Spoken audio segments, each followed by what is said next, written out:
Walang nakikita ang Philippine National Police na seryosong banta sa seguridad sa paggunita ng bansa sa undas. Pero para siguraduhin na walang gulo, umiiral na simula ngayong araw ang liquor ban.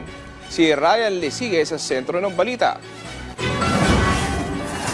Para matiyak na magiging maayos at mapayapa ang paggunita ng undas ngayong taon, magpapatupad ng liquor ban ang pambansang pulisya sa buong bansa.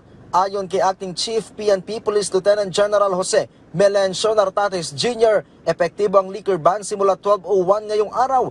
Magtatagal ito hanggang alas 6 ng umaga sa Nobyembre 3. Kagabi, sorpresang binisita ni Nartates ang ilang mga terminal ng bus sa Cubao. Layon nito na matiyak na maayos ang latag ng seguridad para sa mga hahabol umuwi sa kanilang probinsya upang doon gunitain ang undas.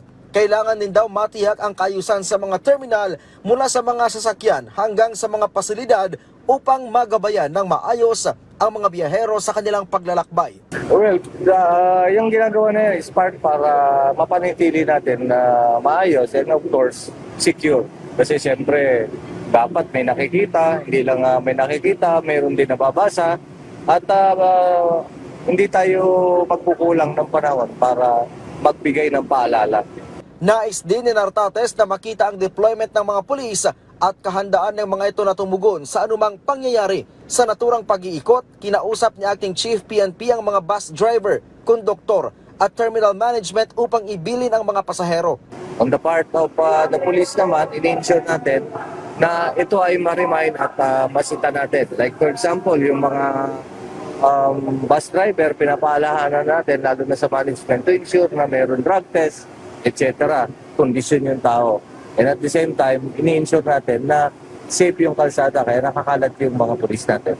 Inatasan din ito ang mga police commanders na tiyakin ang seguridad, hindi lamang sa mga transportation hubs, kundi maging sa mga tourist spots, malls, at iba pang lugar na posibleng dagsain ngayong long weekend. Wala naman tayong banta or nakitang banta for the security, but the security forces are continuously monitoring kung ano ba ito. Mayroon nandyan yung criminal gang, magnanakaw, mandurukot, at yung mga terorista. Wala naman tayong nakikita ganyan. In fact, nagpakalat na tayo ng maraming police at operation before pa na nitong araw na ito.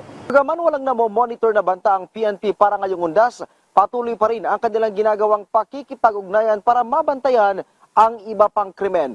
Ang NCRPO, itinaas na sa full alert status ang kanilang alerto para ngayong undas. Ryan Lisigues para sa Pambansang TV sa Bagong Pilipinas.